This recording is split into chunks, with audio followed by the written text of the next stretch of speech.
দুলুমিয়া ফালতু ব্যাকআপ। দুলুমিয়া দেখতে আসলাম দরদ first day first show. Bangladesh India যৌথ প্রযোজনায় মুভিটি আজকে রিলিজ করতেছে। সো দরদ নিয়ে অনেক এক্সাইটেড সাকিবিয়ানরা। অনন্য মাহমুদের এই দরদ সিনেমাটা নির্মাণ করতে অনেক পরিশ্রম ও মেধা দিয়েছে। দেখি দরদে আমরা কতটা উপভোগ করতে পারি, এনজয় করতে পারি। ব্রাদার, দরদ মুভির তো ইন্টারভেল হলো, তো কেমন লাগলো? আসলে যতটা এক্সপেকটেশন ছিল ততটা পাইনি। আমি তাহলে জিতে গেলাম।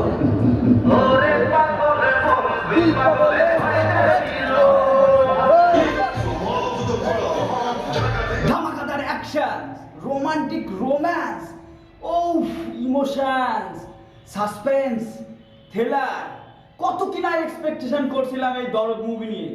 ঢাকবার ফালতু ব্যাকআপ। আমি মূলত সাকিবিয়ান না, কিন্তু এটাও সত্য আমি সাকিব বিদ্বেষী না। আমি মূলত হচ্ছি একজন বাংলাদেশি মুভি লাভার।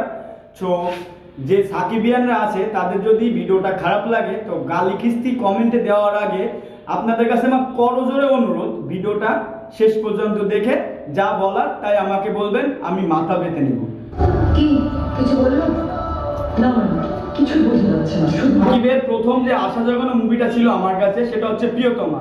প্রিয়তমা বেশ মোটামুটি একটা ভালো সাফল্য পেয়েছিল। তারপরে যে মুভিটা আসলো রাহান রাফির তুফান, ওটা বেশ ভালো লেভেলের ছিল, যে বাংলা ইন্ডাস্ট্রিতে এমন একটা সিনেমা পেয়ে আমি বাঙালি মুভি লাভার হিসাবে ধন্য বোধ করছিলাম। তারপরে দরদটা তুফান থেকে বেটার হওয়া উচিত ছিল, যেটা আমি বাংলাদেশি মুভি লাভার হিসাবে আমার এক্সপেকটেশন ছিল। তোমাকে ভালোবাসি, বিয়ে করতে চাই। সিনেমা হলে গিয়ে পুরোটাই হতাশ। সাকিবের অ্যাক্টিং স্কেলটা আগের থেকে বেশ বেটার হয়েছে। এটা দেখে আমার মনের দিক থেকে আমি বলতে চাই, আমার টিকিট কেটে যে হলে গিয়ে সিনেমা দেখা পুরোটাই বৃথা। এত রক্ত কিসে? আবার ফোন করলেন? গল্পের যে মূল রহস্য, সে রহস্য যে পিচ্চি পোলাপান 12 বছরে সেও বুঝতে পারবে আসলে গল্পের মোড় কোন দিকে যাচ্ছে। ইন্টারেস্টিং বা সাসপেন্স, থ্রিলার আর অ্যাকশন বলতে কি, সালা একবারই অ্যাকশন দেখছি, দর্শক করো তালিকা দেবে, যে সিটিটা বাজাবে, উল্লাস করবে, এমন কোনো পরিবেশ সিনেমায় তৈরি করতে পারেনি অনন্য মাহমুদ।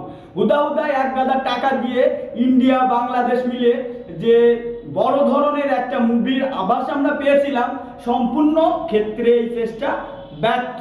সো আমরা হতাশ, গভীরভাবে হতাশ হয়েছি মুভিটা দেখে as a Bangladeshi movie lover হিসাবে।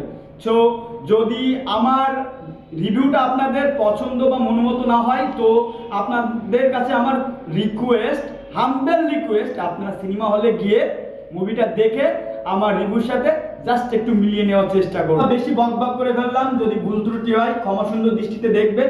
আমি সাধারণ একজন দর্শক হিসাবে আমার মতামতটা জাস্ট প্রকাশ করলাম। প্রিয় গাইস, দেখা হবে অন্য কোনো মুভি রিভিউ নিয়ে। ততক্ষণে আমার চ্যানেলের সাথেই থাকুন এবং আপনারা একটু ভালোবাসা দিন আমাকে, যাতে আমি এরকম ভিডিও আপনাদের সামনে আনতে পারি। Bye bye, tata.